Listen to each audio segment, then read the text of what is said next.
ಸ್ನೇಹಿತರೆ, ಹಿಂದೂ ಧರ್ಮದಲ್ಲಿ ಮನುಷ್ಯನ ಪ್ರತಿಯೊಂದು ವಿಷಯಗಳ ಬಗ್ಗೆ ಉಲ್ಲೇಖವಿದೆ. ಅದರಲ್ಲಿ ಬಹುಮುಖ್ಯವಾಗಿ ಗಂಡ ಹೆಂಡತಿಯ ನಡುವಿನ ಕೆಲವು ಸಂಗತಿಗಳನ್ನು ಉಲ್ಲೇಖಿಸಿದ್ದು, ಗಂಡ ಹೆಂಡತಿಯಾದವರು ಇಂತಹ ದಿನಗಳಲ್ಲಿ ಇಬ್ಬರು ಕೂಡಿದ್ರೆ ದರಿದ್ರ ಕಟ್ಟಿಟ್ಟ ಬುತ್ತಿ ಎಂದು ಹೇಳಲಾಗಿದೆ.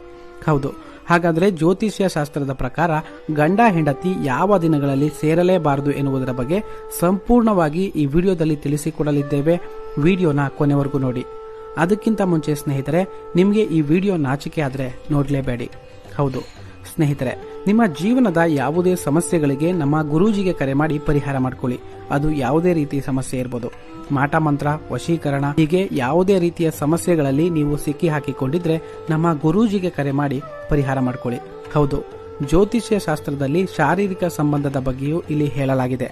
ಹಿಂದೂ ಧಾರ್ಮಿಕ ಗ್ರಂಥಗಳು ಶಾರೀರಿಕ ಸಂಪರ್ಕ ಹೊಂದಲು ಸರಿಯಾದ ಸಮಯದ ಬಗ್ಗೆಯೂ ತಿಳಿಸಿವೆ.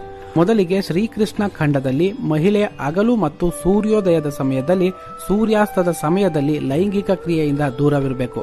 ಇಲ್ಲದೆ ಹೋದಲ್ಲಿ ಇದು ಆರ್ಥಿಕ ಸಮಸ್ಯೆಗೆ ಕಾರಣವಾಗುತ್ತದೆ ಎಂದು ಹೇಳಲಾಗಿದೆ. ಇನ್ನು ಪ್ರಮುಖ ಹಬ್ಬಗಳ ಸಂದರ್ಭದಲ್ಲಿ ಲೈಂಗಿಕ ಕ್ರಿಯೆಯಿಂದ ದೂರವಿರಬೇಕು. ಆ ಸಮಯದಲ್ಲಿ ಲೈಂಗಿಕ ಕ್ರಿಯೆ ನಡೆಸಿದ್ರೆ ಮುಂದಿನ ಜನ್ಮದಲ್ಲಿ ಕೀಟಗಳಾಗಿ ಜನಿಸಬೇಕಾಗುತ್ತದೆ ಎಂದು ಪುರಾಣಗಳಲ್ಲಿ ಉಲ್ಲೇಖವಾಗಿದೆ. ಇನ್ನು ಇದಲ್ಲದೆ ಪೂರ್ಣಿಮೆ, ಚತುರ್ದಶಿ ಮತ್ತು ಅಷ್ಟಮಿ ತಿಥಿಯಲ್ಲೂ ಲೈಂಗಿಕ ಸಂಬಂಧವನ್ನು ಹೊಂದಬಾರದು. ಇದರಿಂದ ನರಕ ಪ್ರಾಪ್ತಿಯಾಗುತ್ತದೆ. ಗ್ರಹಣದ ಸಂದರ್ಭದಲ್ಲೂ ದೈಹಿಕ ಸಂಬಂಧ ಬೆಳೆಸಬಾರದು.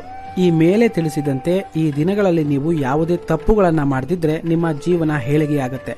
ಗಂಡ ಹೆಂಡತಿಯ ನಡುವೆ ಹೊಂದಾಣಿಕೆ ಚೆನ್ನಾಗಿ ಕೂಡಿ ಬರುತ್ತೆ. ತಪ್ಪದೆ ಈ ಕೆಲವು ನಿಯಮಗಳನ್ನು ಪಾಲಿಸಿ ನೋಡಿ.